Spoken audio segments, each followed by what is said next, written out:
Soccer's World Cup is now just 2 days away, but there are a number of controversies surrounding the big event.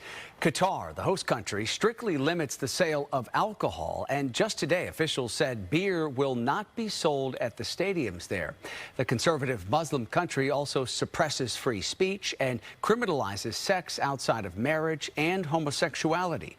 Human rights groups are raising concerns about how police there might handle foreign fans who violate the law.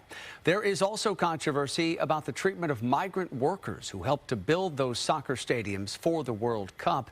Many of those workers died during construction over the past few years. For more on this, we're joined tonight by San Jose State Public Relations and Sports Communications Professor Shaun Fletcher. Professor, great to have you on, as always. Even one of the former heads of FIFA recently said that it was a mistake to give the World Cup to Qatar. Should the most watched sporting event on the planet be held in a country with such a questionable record on human rights? Plainly put, no, it should not. But I will provide a bit of insight into what the former president of FIFA mentioned in terms of making a statement that Qatar should not have been awarded the bid.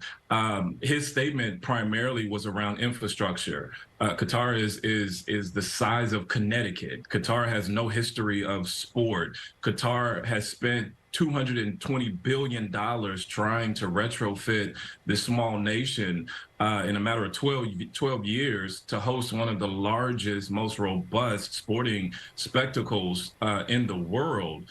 He spoke from that vantage point, but what he failed to talk about was the record of human rights atrocities that continue, the record of civil and social injustices that continue to happen to not just their 90% migrant citizenship, but their natural citizens as well. So while I understand hindsight tends to be 20/20, we should be correct and very matter of fact as to why they are regretful that they gave Qatar this bid. All right, so, well, now we have some of the biggest names in soccer, obviously the most popular sport in the world. These are our superstar athletes who are all going to be there in Qatar here for the World Cup. Do you think that some of those players are likely to use this massive platform they have to highlight some of the issues that we've talked about here with human rights?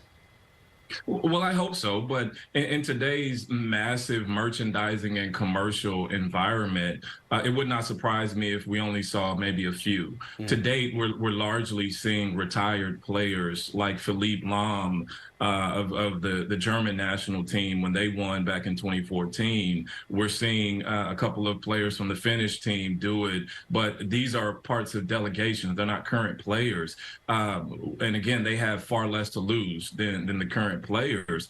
I believe that we will hear a little bit about it, but ironically, I believe that we'll likely hear through the eyes of those who are also facing similar human rights atrocities in their own nations.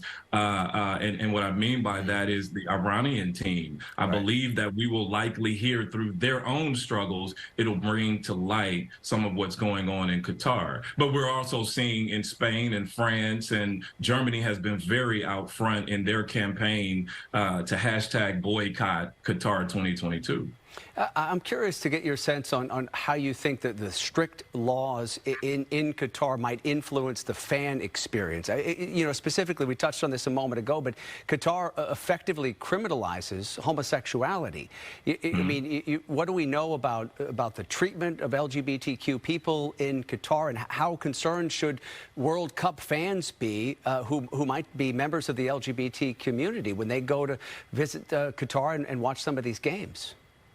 They should absolutely be concerned. The Qatar ambassador came out and sort of spoke with a forked tongue, if you will, in terms of providing a quote unquote safety guarantee for those who are unmarried yet may co-dwell while in Qatar, which is also criminalized. But those who are also part of the LGBTQ plus community, he provided a safety guarantee for players. He did not mention anything about those fans the estimated almost 1.5 million who are going to descend upon Qatar over the time that the World Cup is taking place, no such safety guarantees were given. So I would absolutely be concerned, because he also mentioned that as a cautionary note, that while these games are taking place in Qatar, that those individuals who come will be held to the Qatar standards.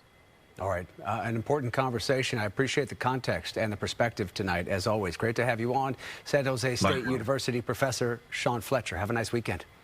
Thank you. You as well. All right.